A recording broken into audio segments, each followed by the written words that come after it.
केवल एक प्रश्न का जवाब ओवैसी साहब दे दें कि बाबर को वो आक्रमणकारी मानते हैं या नहीं मानते हैं? पुष्पमित्रा संघा को आप क्या मानते हैं? बताओ, पुष्पमित्रा संघा को आप क्या मानते हैं? जम्मू के वो कश्मीर के वो राजा को क्या मानते हैं जिसके पास एक फौज थी मंदिरों को तोड़ने के लिए? आप क्या मानते हैं? शुरुआत में हबीब जलीब का एक शेर पढ़ना चाहता हूं। आप उर्दू जानते हैं और लॉ मिनिस्टर भी उर्दू जानते हैं। हबीब जलीब ने कहा था कि हुक्मरान हो गए कमीने लोग, खाक में मिल गए नगीने लोग, हर मुहिबे वतन जलील हुआ, रात का फासला तवील हुआ, आमिरों के गीत जो गाते रहे वही नामो दाद पाते रहे, रहजनों ने रेजनी की थी, रहजनों ने रेजनी की थी, रहबरों ने भी क्या कमी की थी। सर, मैं अभी सुन रहा था हमारे शिंदे ग्रुप के शिवसेना के पार्टी लीडर अपनी तकरीर कह रहे थे। कहा कि 6 दिसंबर में जब बाबरी मस्जिद को शहीद किया जा रहा था तो उस वक्त के वजीर आजम नरसिम्हा राव पूजा कर रहे थे, आप ही ने कहा, और कहा कि वो डिस्टर्ब नहीं करना। तो ये बड़ा अजीब मौका है कि बीजेपी की ताईदी पार्टी ये कह रही है कि नरसिम्हा राव ने कहा कि मुझे डिस्टर्ब मत करो, मैं पूजा कर रहा हूं, और जिसने रथ यात्रा निकाला, इन दोनों को मोदी सरकार ने इस मुल्क का सबसे बड़ा सिविलियन अवार्ड दे दिया, सबसे बड़ा सिविलियन अवार्ड दे दिया। तो ये बताता है कि इंसाफ जिंदा है या जुल्म को बरकरार रखा जा रहा है। तीसरी बात यह है कि सर, इस ऐवान में सियासी पार्टियां आएंगी चले जाएंगी, आप आए मैं आया हम भी चले जाएंगे, मैं जमीन की गिजा बन जाऊंगा, ये ऐवान तो बाकी रहेगा।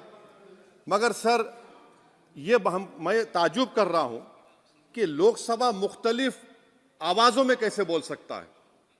लोकसभा तो एक ही आवाज में बोलना चाहिए, और लोकसभा भी भारत के संविधान आइन के बेसिक स्ट्रक्चर का ताबे है।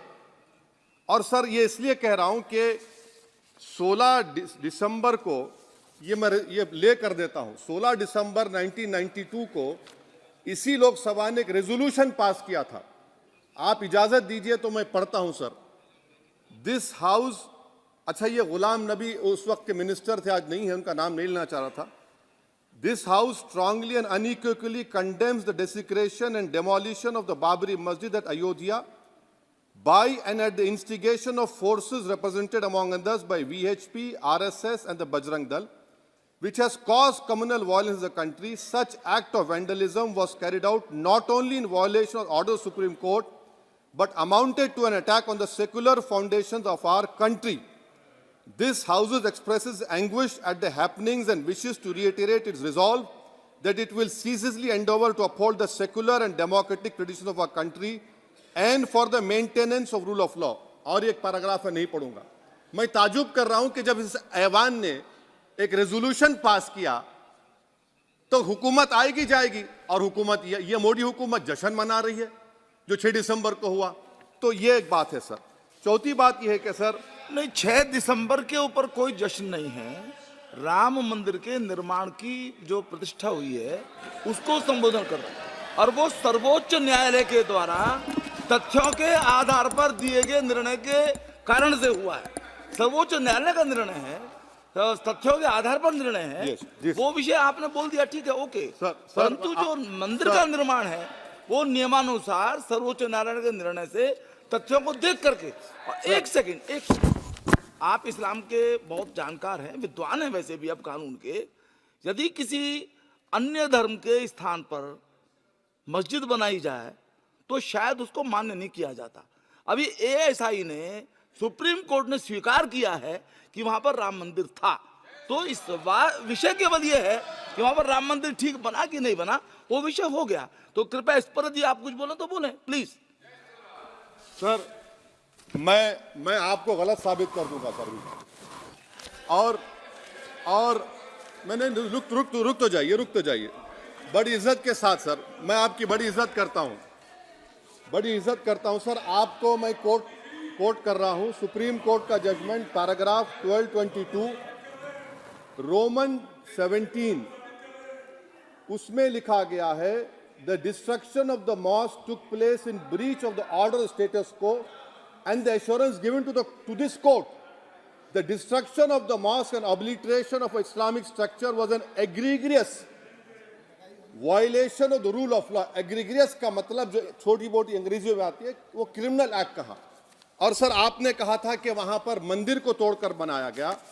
सर मैं आपके सामने ये तमाम चीजें लेकर दूंगा सुप्रीम कोर्ट के जजमेंट के पैराग्राफ्स हैं जिसमें सुप्रीम कोर्ट ने एएसआई की रिपोर्ट को नकारा। उन्होंने कहा कि मंदिर को तोड़कर मस्जिद नहीं बनाई गई थी। सुप्रीम कोर्ट ने कहा, ये सुप्रीम कोर्ट ने कहा। अब और मैं रख दूंगा, आप पढ़ लीजिए, आप पढ़ लीजिए। अच्छा सर मैं अपनी तकरीर पर आ जाता हूं, मैं अपनी तकरीर पर आ जाता हूं सर। तो मैं अपनी बात कर देता हूं सर।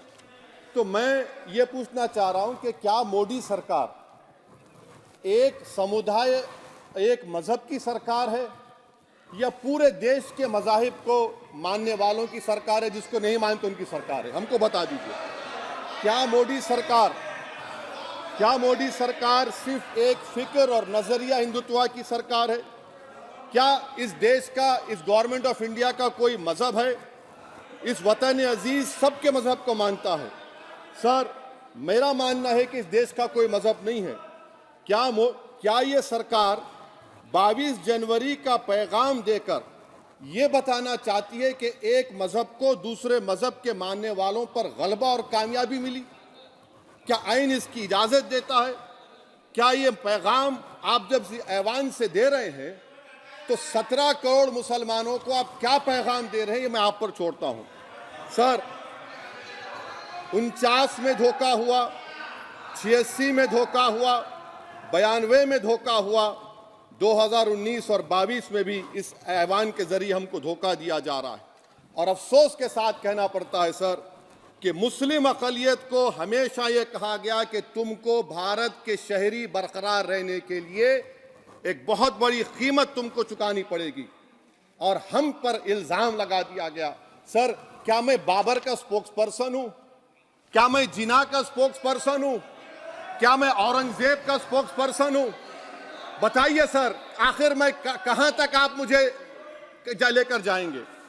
दूसरी बात यह है सर, दूसरी बात यह है कि फिर 6 दिसंबर के बाद देश में फसाद हुआ, नौजवानों को टाडा में डाला गया जो बूढ़े होकर निकले। यकीनन आपकी सरकार नहीं थी, आपकी सरकार नहीं थी। अच्छा बल्कि मैं तो मर्यादा पुरुषोत्तम राम की इज्जत करता हूं,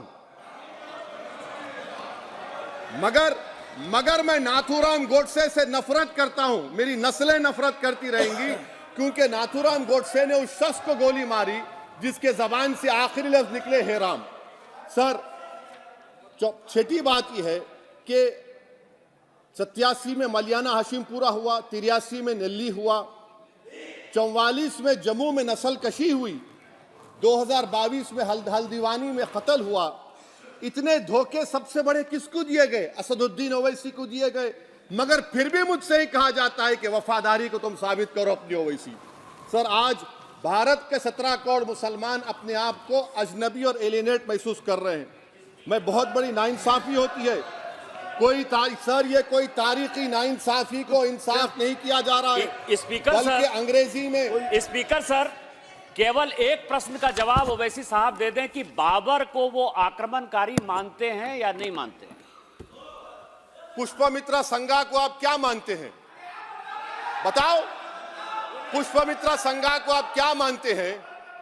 जम्मू के वो कश्मीर के वो राजा को क्या मानते हैं जिसके पास एक फौज थी मंदिरों को तोड़ने के लिए? आप क्या मानते हैं? यही तो मैं कह रहा हूं कि निशिकांत दुबे 47 में आजादी मिली, असदुद्दीन ओवैसी से बाबर की बात पूछ रहे हैं। तुम गांधी की बात पूछते, तुम बोस की बात पूछते, तुम जलियांवाला बाग की बात पूछते, तुम काला पानी में जो मुसलमान शहीद हो गए उनकी बात पूछते, मगर बाबर की बात पूछी जाती है। तो सर मैं आपको बता रहा था, खामखा डिस्टर्ब किए सर मुझे, मेरा वक्त ले लिए निशिकांत दुबे। सर, मैं आपसे कह रहा था, मोदी हुकूमत ये पैगाम दे रही है भारत के मुसलमानों को कि जान बचाना है या इंसाफ चाहते हो। मैं कह रहा हूं, मैं भीख नहीं मांगूंगा, मैं इस नंगी तासुब को कबूल नहीं करूंगा, मैं दूसरे दर्जे के शहरी के मौक़िफ़ को कबूल नहीं करूंगा, मैं अपनी शनाख्त को नहीं मिटने दूंगा। अब मैं झूठी और दिल फरेब बातों पर हरगिज भरोसा नहीं करूंगा। मैं वो काम नहीं करूंगा जो बीजेपी और नाम निहाद सेकुलर पार्टियां चाहती हैं। मैं वो काम करूंगा जो आपको पसंद नहीं है, संविधान के दायरे में रहकर। सर, कंक्लूजन में मैं आपको बताना चाहता हूं कि आज इस देश को किसकी जरूरत है। इस देश को अयोध्या में, तारीख शायद नहीं पढ़ते होंगे, मौलाना अमीर अली कौन थे, पुजारी बाबा रामचरण दास कौन थे, अयोध्या के पुजारी थे। दोनों ने मिलकर अंग्रेजों के खिलाफ जंग लड़ी थी और दोनों ने, अंग्रेजों ने इनको गिरफ्तार किया और एक पेड़ पर मौलाना अमीर अली को और पुजारी रामचरण दास को फांसी दे दी गई। देश को इनकी जरूरत है। देश को शंभू प्रसाद, अचन खां, ये राजा देवी बख्श सिंह के फौज में थे, अंग्रेजों से मुकाबला किया, मुसलमान की लाश को जला दिया गया और शंभू प्रसाद को दफना दिया गया। इस देश को यह जरूरत है, देश को बाबा मोदी की जरूरत नहीं है। आज भारत को अयोध्या के मौलाना अमीर अली और रामचरण दास, अचन खान, शंभू खान की जरूरत है। सर, मैं अभी सुन रहा था ये नाम निहाद सेकुलर पार्टियों के बयानात को। क्या होता है सर, आप, खत्म कर रहा हूं, क्या होता है सर, जब काजी साहब गवाहों को लेकर दुल्हन के पास जाते कि तुमको निकाह कबूल है, तो दुल्हन शर्मा के खामोश बैठ जाती। तो इनकी खामोशी रजामंदी की अलामत है। जी जी। तो सर, मैं खत्म करने से पहले ये बताना चाह रहा हूं कि जब वजीर आजम जवाब देंगे तो क्या वो भारत के 140 करोड़ जनता के लिए जवाब देंगे या फिर सिर्फ हिंदुत्व की फिक्र रखने वालों का जवाब, मैं खत्म कर जवाब देंगे। मैं ये देश, दुनिया, मुसलमान देख रहा है। सर, मैं आपको ये भी बताना चाह रहा हूं, आखिर में कंक्लूड कर रहा हूं सर, 1 मिनट चाहिए, 1 मिनट चाहिए सर। सर, मेरा मानना यह है कि आज मैं बहैसियत एक भारत के गयूर मुसलमान के, let me stand as a tall Indian Muslim and say that the light of Indian democracy today is at its dimmest today, sir. Sir, in conclusion, मेरी फिक्र में, मेरा ईमान मुझे कहता है कि जिस जगह पर मस्जिद थी, है और रहेगी, बाबरी मस्जिद है और रहेगी, बाबरी मस्जिद जिंदाबाद, जिंदाबाद, भारत जिंदाबाद, जय हिंद।